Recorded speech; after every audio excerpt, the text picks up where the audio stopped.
Hello viewers, welcome to my YouTube channel. आज हम पढ़ने जा रहे हैं भारत का इतिहास BHIC 134 का यूनिट 2 जो है आपका स्वतंत्र राज्यों का अभिवर्ग। ठीक है, उसका हम देखेंगे टॉपिक 2.2। ठीक है, जो है मैसूर का उत्थान, मतलब मैसूर राज्य का कैसे उत्थान हुआ उसके बारे में हम देखेंगे। ठीक है, तो जैसे कि हम जानते हैं कि मैसूर राज्य 18वीं सदी में ही के मध्य में दक्षिण भारत में हैदराबाद के बगल में था। हैदराबाद ऑलरेडी दक्षिण में है, लेकिन मैसूर क्या था, उसके भी दक्षिण में था। किसके? हैदराबाद के दक्षिण में। ठीक है, और जो मैसूर राज्य है वह पहले किसका हिस्सा हुआ करता था? विजयनगर साम्राज्य का हिस्सा हुआ करता था। लेकिन जब विजयनगर साम्राज्य के अंत के बाद से उसने अपनी स्वतंत्रता को संरक्षित कर लिया था और केवल मुगल साम्राज्य का एक हिस्सा बन के था। पहले मैसूर राज्य किसके अंतर्गत आता था? विजयनगर के बाद। फिर जब विजयनगर को मुगल साम्राज्य के द्वारा अंत कर दिया गया, तो फिर मैसूर राज्य केवल मुगल साम्राज्य का एक हिस्सा था। परंतु जब मुगल साम्राज्य का विघटन हुआ, जब उसका पतन हुआ, उसके साथ ही मैसूर राज्य ने व्यवहारिक रूप से स्वतंत्र हो गया। ठीक है, 18वीं सदी में वोडराय से लेकर टीपू सुल्तान तक मैसूर के सभी शासकों को एक ओर तो मराठों के विस्तारवाद की चुनौती का सामना करना पड़ रहा था, तो दूसरी ओर हैदराबाद और कर्नाटक के विस्तारवाद की चुनौती से निपटना पड़ रहा था। मतलब अब जब ये राज्य जब स्वतंत्र हो गए थे, तो मैसूर के ऊपर जो मैसूर के शासक थे उनको कई तरह की मतलब चुनौतियों का सामना करना पड़ रहा था। एक तरफ मराठा अपना विस्तारवाद कर रहे थे, तो दूसरी तरफ हैदराबाद और कर्नाटक। और ये लोग जो विस्तारवाद कर रहे थे और इसमें जो मैसूर उलझा हुआ था, तो इसका कौन फायदा उठा रहा था? अंग्रेज फायदा उठा रहे थे। इसी स्थिति का फायदा अंग्रेज उठा रहे थे। ठीक है, 18वीं सदी के जो जाने मानी हस्तियां थी, उनमें से टीपू सुल्तान, मतलब देखिए मैसूर का जब भी आपका बात आएगा, मैसूर हैदराबाद का, तो टीपू सुल्तान और आपका एक हैदर अली, ये दोनों जो शख्सियत थे, ये बहुत ही महान शख्सियत थे उस समय। ये दोनों का चर्चा होता ही होता है। तो जो जानी मानी हस्तियां थी, उनमें से एक टीपू सुल्तान था, जो अंग्रेज की बढ़ती ताकत से टक्कर लेने वाला एक लोक नायक बनकर उस समय आया था।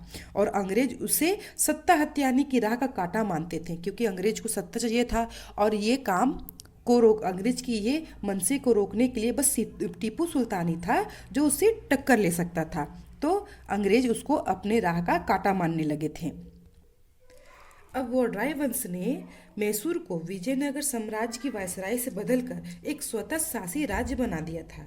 ठीक है, अब मैसूर को दक्षिण भारत में एक बड़ी ताकत के रूप में स्थापित करने का उत्तरदायित्व किसके हाथ में था? हैदर अली और उसके बेटे टीपू सुल्तान पर था।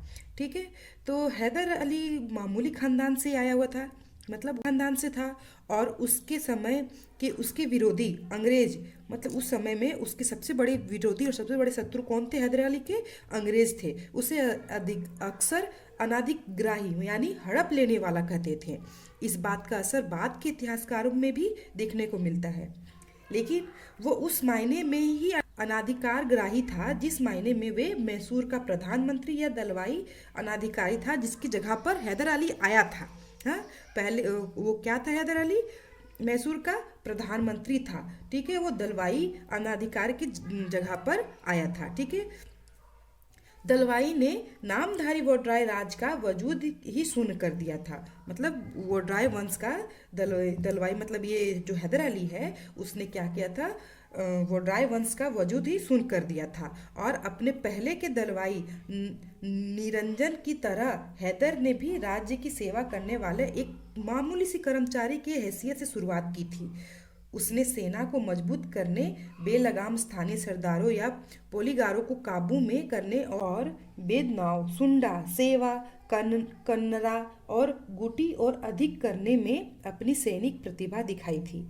उसकी जीत का सबसे महान क्षण वो था, मतलब हैदर अली का जीत का सबसे महान क्षण का क्या था? जब उसने किसने? हैदर अली ने अंग्रेजी सेनाओं को मद्रास के अंदर 5 मील तक खदेड़ा। कब खदेड़ा था? सन 1769 में हैदर अली ने अंग्रेजी सेना को मद्रास के अंदर 5 मील तक खदेड़ा, मतलब भगाया। फिर उन्हें क्या किया, संधि के लिए भी मजबूर कर दिया था। फिर 1782 में दूसरे एंग्लो मैसूर युद्ध के दौरान उसकी मृत्यु हो गई थी और उनके बेटे टीपू ने उनका उत्तराधिकारी ले लिया था। तो ये था आपका मैसूर का उत्थान, कि मैसूर राज्य का उत्थान किस तरह हुआ था। अगर ये टॉपिक आए तो आप अगर इतना लिख देते हो तो आपको अच्छे नंबर आ सकते हैं। ठीक है, मिलते हैं नेक्स्ट वीडियो में। नेक्स्ट वीडियो में होगा मैसूर में युद्ध और सैनिकरण की भूमिका। ठीक है, तो उसके लिए आप बने रहिए और हमारे चैनल को लाइक, शेयर और सब्सक्राइब ज़रूर कीजिएगा। तब तक के लिए बाय बाय।